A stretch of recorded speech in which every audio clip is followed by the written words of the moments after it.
Bonjour à tous, bienvenue dans cette nouvelle vidéo sur le thème « Devenir riche de l'intérieur ».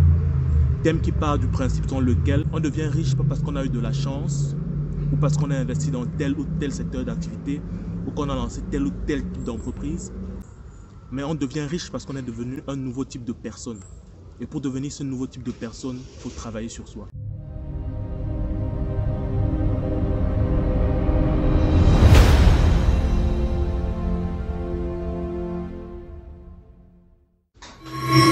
Bonjour à toi, bienvenue sur GSV Africa, la chaîne qui contribue dès aujourd'hui à bâtir la vie prospère de demain grâce à l'entrepreneuriat et les investissements des Africains. Avant de rejoindre YouTube, je produisais déjà des vidéos que je partageais sur mes réseaux privés depuis la fin de l'année 2019. La vidéo qui va suivre est l'une d'entre elles. J'ai décidé de la partager aujourd'hui avec toi afin de t'en faire bénéficier également. Je te prie de ne pas faire attention à l'incohérence chronologique qui pourrait ressortir, vu que la vidéo a été enregistrée là plusieurs mois maintenant. Mais je t'invite plutôt à te focaliser sur la valeur du message qu'elle te communique, car pour ce qui est de cette valeur, elle reste intemporelle. Cette vidéo est la deuxième partie de la vidéo qui traitait du thème de la double création et du pont de l'action. Et aujourd'hui, je vais continuer dans cette lancée en vous parlant de l'énergie mentale versus l'énergie physique, tout en rapportant tout cela au contexte de l'entrepreneuriat africain.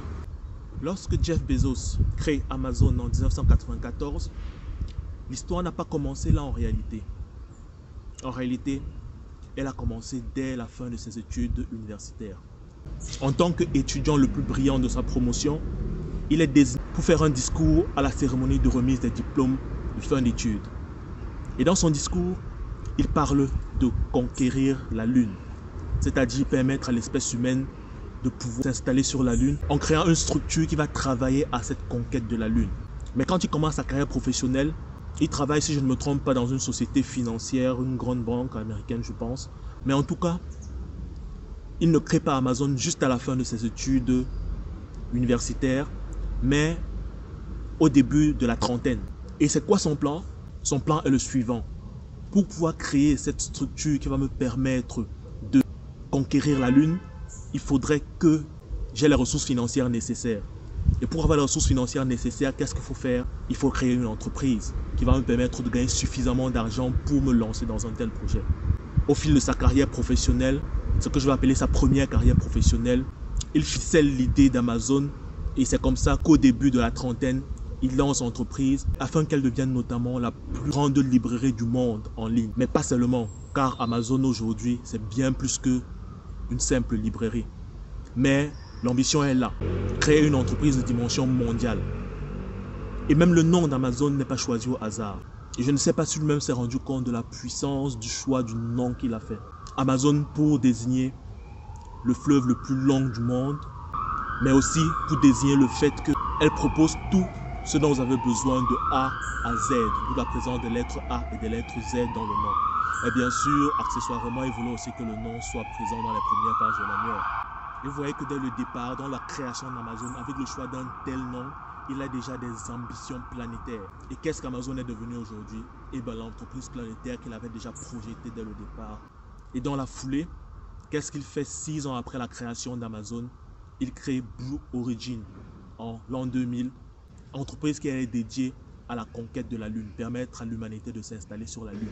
Et aujourd'hui, grâce à la richesse acquise via Amazon, il est capable de consacrer chaque année $1 million de budget dans Blue Origin pour la conquête de la Lune. Elon Musk est très connu aujourd'hui pour son ambition de coloniser Mars. Mais clairement, ce n'est pas un hasard qui se retrouve là, car l'histoire n'a pas commencé à la création de SpaceX. Elle a commencé dès l'enfance et l'adolescence d'Elon Musk, qui est passionné par les romans de science-fiction. Et avec son niveau d'intelligence élevé, il mène des réflexions sur l'avenir de l'espèce humaine. Nous savons que la planète avance de plus en plus dans les limites de ses ressources. Et dans les réflexions d'Elon Musk pendant qu'il est encore adolescent, il imagine que l'espèce humaine, pour sa survie à long terme, doit devenir une espèce interplanétaire, d'où la conquête de Mars. Et au moment où il termine ses études secondaires, il se dit « Je suis sud-africain », car Elon Musk est sud-africain. Mais pour accomplir les ambitions que j'entretiens dans mon cœur, il serait nécessaire que j'aille dans un pays qui me permette d'avoir les opportunités pour pouvoir faire de telles choses. Et ce pays, c'est lequel? Les États-Unis. Du coup, à 17 ans, il profite du fait qu'il a des grands-parents et des arrière-grands-parents canadiens pour réussir à voyager pour le Canada et à s'y installer pour ses études supérieures. Et de fil en aiguille, il intègre les États-Unis et crée toutes les entreprises qui l'ont mené finalement à créer l'entreprise connue aujourd'hui sous le nom de SpaceX. Et vous savez quoi? À l'entrée du bureau d'Elon Musk, il y a deux grandes photos. Une photo de la planète Mars telle qu'elle se présente aujourd'hui et une deuxième photo de la planète Mars telle qu'elle sera une fois colonisée. Donc à chaque fois qu'Elon Musk entre dans son bureau, il se projette. Et à chaque fois que quelqu'un entre aussi, il peut se projeter avec lui dans le futur de son entreprise. On parle trop souvent des success stories à l'américaine au point où on croit que c'est un rêve qui est réalisable et que ça fait partie du monde du fantasme. Du coup, dans sa prochaine histoire, je vous ramène en France et dans un contexte autre que le contexte entrepreneurial. Nous sommes en 2012, élection présidentielle française, Nicolas Sarkozy contre François Hollande. Quand vous voyez ces deux hommes dans leur apparence physique, je crois que beaucoup de gens s'imaginaient que François Hollande ne pouvait pas gagner cette élection. Or, ça a été le cas. Et je pense que le tournant de cette élection s'est passé lors du débat Nicolas Sarkozy face à François Hollande devant des millions de téléspectateurs. Ce moment où François Hollande déclare « Moi, président » à de multiples reprises. Oui, il se projette mentalement lui-même devant Nicolas Sarkozy et devant des millions de téléspectateurs comme étant le prochain président de la France. Et même dans le langage corporel des deux individus, vous pouvez le voir comment Sarkozy est en train de se décomposer pendant que François Hollande fait sa tirade. Et de l'autre côté, François Hollande est en train d'être élevé par ses paroles proclamées ainsi haut et fort devant tous ces millions de téléspectateurs. Oui, ce moment a été le tournant de l'élection présidentielle 2012, le moment où François Hollande, en se projetant mentalement dans le costume de président, dans la fonction de président de la République de la France, a gagné cette élection. Maintenant, terminons nos petites anecdotes en revenant à l'Afrique. Aliko Dangote raconte lui-même cette anecdote. Lorsqu'il a atteint son premier million de dollars en termes de fortune personnelle, vous savez ce qu'il a fait? Il est allé à la banque un vendredi, il a retiré le million de dollars, il allait chez lui avec et il a passé le week-end avec cet argent. Pour ensuite le remettre lundi dans son compte bancaire. Oui, comme j'ai dit, c'est Aliko Dangote qui raconte lui-même cette anecdote. Et personnellement, je pense qu'il y a beaucoup de choses qui se sont passées dans le mental d'Aliko Dangote à ce moment-là. Je ne sais pas si lui-même se rendait compte de la puissance de ce qu'il faisait, mais en réalité, je crois qu'il y a des choses qui se sont passées à deux niveaux. Premièrement, le fait de passer le week-end avec son premier million de dollars lui a permis de régler ses conflits intérieurs avec l'argent. Le fait de bâtir sa confiance en soi, de se rendre effectivement compte qu'il est capable de gagner grâce à ses business autant d'argent, le fait d'être confortable avec une telle somme d'argent, le fait de l'accepter, le fait de ne plus douter, etc., etc. Et la deuxième catégorie de choses que je pense qui s'est produit dans son mental, c'est qu'il a pu se projeter. Il a dû se dire pendant ce week-end-là que si j'ai pu faire ça, si j'ai pu atteindre le million de dollars avec mes entreprises, avec mes affaires, ça signifie probablement que je suis capable de faire beaucoup plus, que je suis capable de faire 2 millions, 3 millions, 4 millions, etc., etc., grâce à mes business. Et dans quel contexte? Ici en Afrique.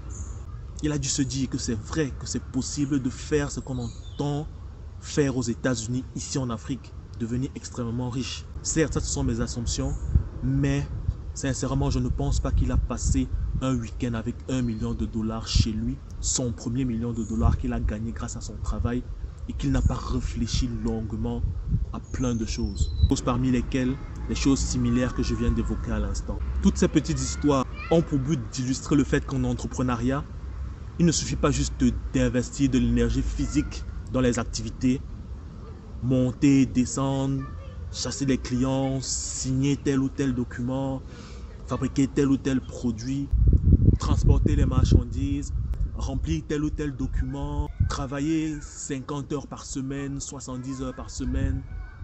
Bref, investir de l'énergie physique sous toutes les formes différentes pour s'assurer de la prospérité de son entreprise. Non, il faut aussi prendre le temps d'y investir de l'énergie mentale. Comment? En se projetant. Visualiser son entreprise dans le futur, la visualiser dans 20, dans 30 ans, dans 40 ans, dans 50 ans, la visualiser même après la mort physique de son fondateur. Quand vous lisez le livre de Napoléon Hill, c'est de ça qu'il parle. Et il a pris la peine, pendant 25 ans, d'interroger plus de 500 personnes qui ont réussi dans les affaires. Et qu'est-ce qui est revenu en commun de ces personnes-là? C'est que ces personnes prenaient le temps de se projeter, de projeter le futur de leur entreprise, de projeter la prospérité future de leur entreprise. Et donc finalement, dans son livre « Réfléchissez et devenez riche », il recommande de faire la même chose. Prendre le temps de se projeter dans sa prospérité future. Prendre le temps de créer mentalement le destin de son entreprise. Comment?